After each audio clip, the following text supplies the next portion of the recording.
All right, good afternoon, everyone. I'm Frank Fu. So I'm going to talk about Proto-Quipper with reversing and control. This is a joint work with my co-authors, Kohei Kishida, Julien, and Peter Selinger. So first of all, a little bit of background on Proto-Quipper. It's a family of standalone languages for programming quantum circuits. Originally, the motivation is to provide formal semantics for the programming language Quipper. And more specifically, people have been focusing on various features of Quipper and try to give those features formal semantics. So for example, so here are a few things that I have been involved in, which we have been studying the features of adding dependent types to Proto-Quipper and extending Proto-Quipper with dynamic lifting. And but the focus of this talk is how we extend Proto-Quipper with a tie-safe reverse and control operation. So just a brief review of what reverse and control are. Hopefully they are fairly familiar to you. So here we have a circuit G that has some input type S going to the output type U. So of course the reverse or dagger of this circuit is a new circuit that goes from U to S such that they satisfy a certain property. And for the controlled, of course, we know that the circuit that under the control should be unitary in some sense. So the type of a controllable circuit usually has the form U to U, where you can think of U or S here as like a tensor product of multiple qubits. So yeah, when we control this F with some qubits, but in general, you could potentially do a multi-qubit control thing. But let's write S prime here, then you get a new unitary that fire depending on the control qubit. Okay, so that's usually how we understand reverse and control. So in Proto-Quipper, there's one more construct that people may not familiar with. This construct is called with computed.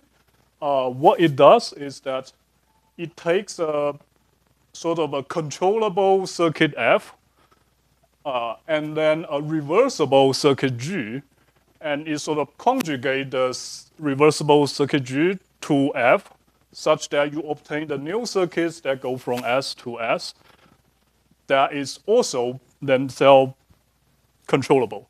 Okay, so this pattern sort of happens a lot when we program with quantum circuits. So in Quipper, there's a special function to do that.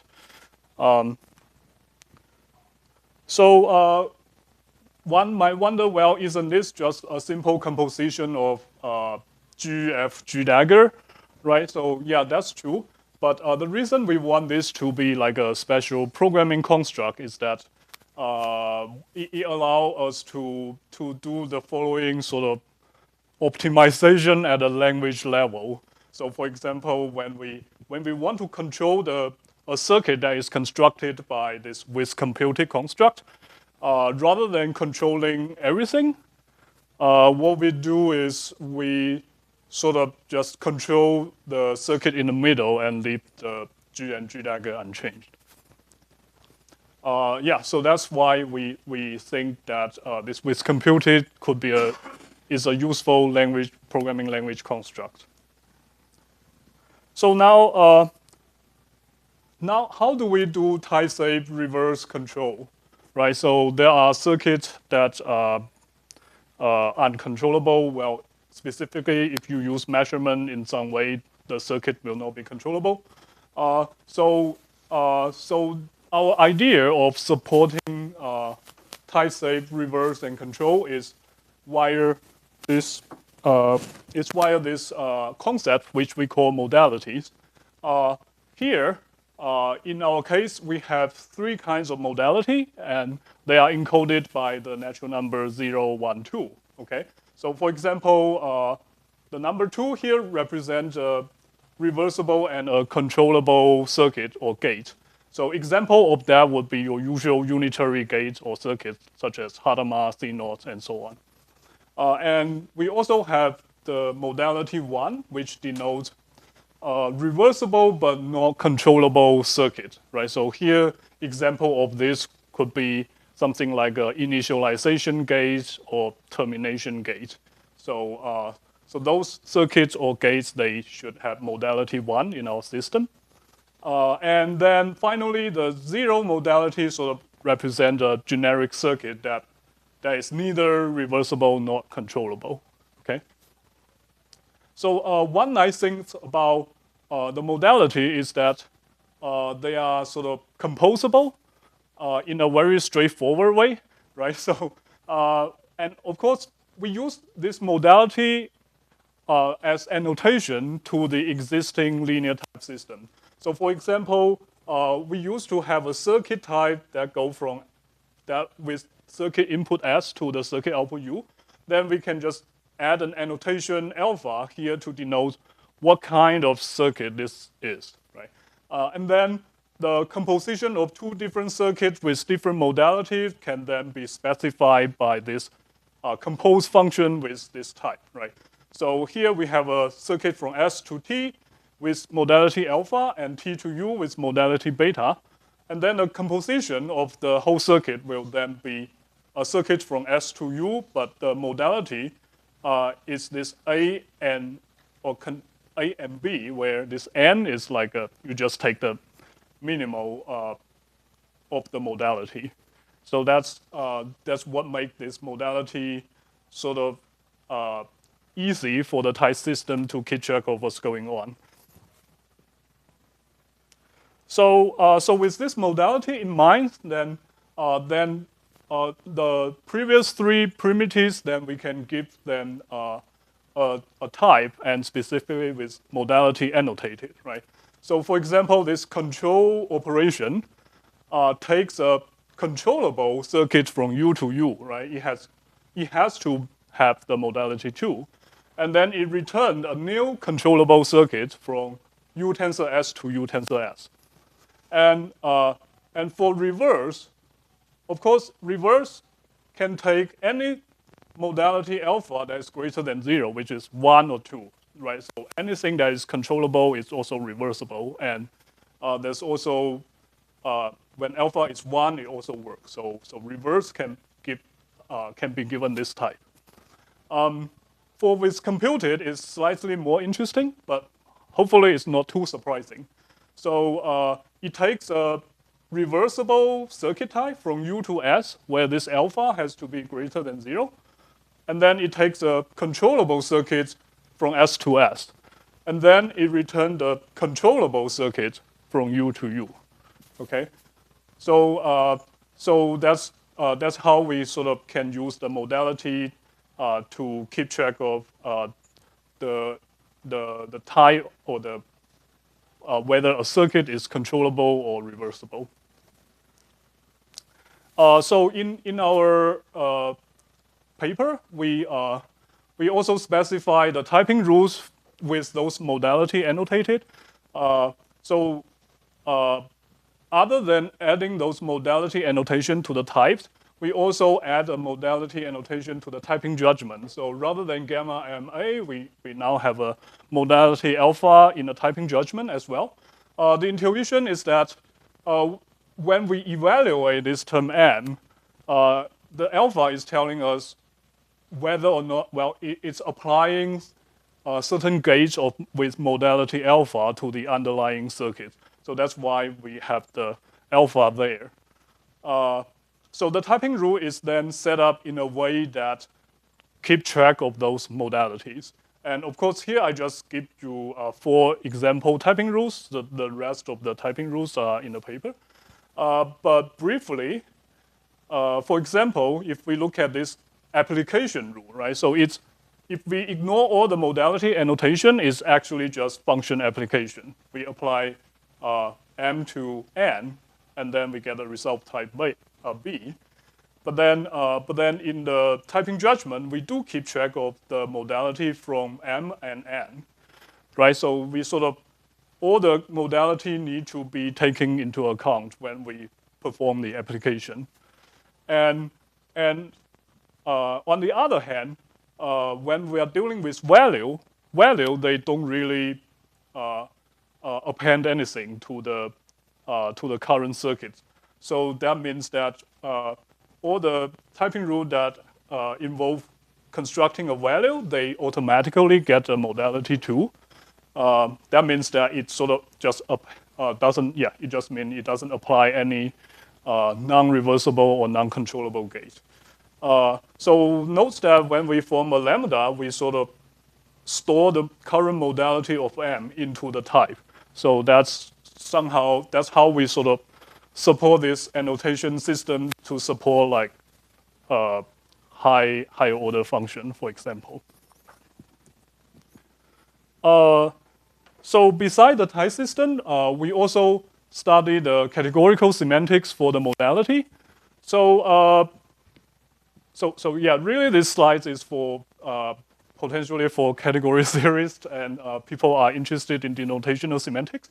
But roughly, we sort of start with 3 different categories. So at the bottom, we start with a symmetric monoidal category M. That sort of denotes the set of all possible quantum circuits that might involve initialization or measurement and so on. And then we have a subcategory R, which is sort of like the dagger subcategory of M. So the category R sort of denotes the category of reversible circuit, if you will, right? So this R is sort of formally is like a subcategory of M. And then we also work with sort of a new category, which we call like the category of control and controllable category. So this N, this category N sort of needs to support control and with computed. So that's how we get those from this category. And then in our paper, we actually defined a new category A such that our typing judgment can all be interpreted as a morphism in this category A. One nice thing about the modality is that each modality, they correspond to a monad. So previously we talked about we have 0 modality, 1 and 2 modality. So the 0 modality sort of give rise to a monad T0, and the 1 modality give rise to another monad T1, and the 2 modality give rise to the identity functor, which we don't write anything here. So here is just like the Claesley category of T1 and Claesley category of T0, and they all have certain relationship, and such that this diagram commutes and so on. So that's like the semantics behind those modality in the syntax. So in the paper, we show that we give operational semantics to the language, and we also show that the operational semantic is sound with respect to the semantics given in the category A. Okay, now we also happen to implement a very preliminary prototype about this idea of modality. But as the important thing is that the modality, the calculation is relatively straightforward. That usually when we write program, we don't use any modality. So it's sort of all taken care of behind the scene by the type checker. Anyway, so here we have a circuit that sort of implement the CCZ circuit. We can see it's implemented via using this with computed operation over a CNOR circuit, which is like this part of the circuit, and then a bunch of parallel T, which is the circuit in the middle. And then, well, not surprisingly, when we try to control the CCZ that we just programmed in the last slide, we only need, because we are using with computed to construct this CCZ, we are able to control it, and we only need to control the stuff in the middle. Yeah, so, and then here's another example that implement quantum addition by using the QFT. It's also, if you're familiar with this, is also one of those pattern like GF, dagger thing, which we again implemented with computed. And again, when we control this addition, we only control the stuff in the middle. So yeah, so I think that's the end of my talk. Thank you.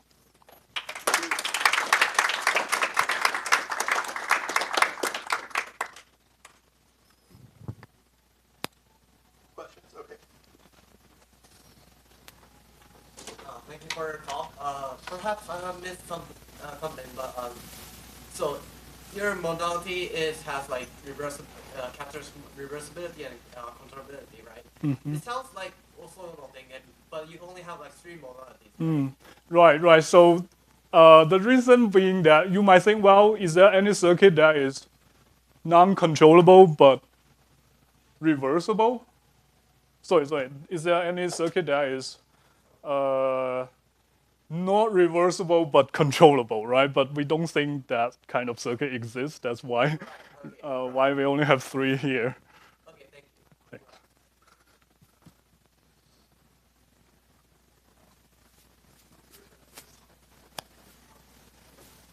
Hi, thank you. Can you hear me? Yeah. Okay. So with the other Proto-Quipper papers, thinking of the categorical semantics, like say the vibrational picture for the dependent types. Can you combine these together? Is there a unified semantics for all these features? That's a good question. Yeah, so one of the difficulties for doing semantics of Proto-Quipper is how we combine different features together. So for this type system to be combined with dependent type, right now we don't really know how to combine this. It's actually tricky. So we don't know. That's the answer right now. Thank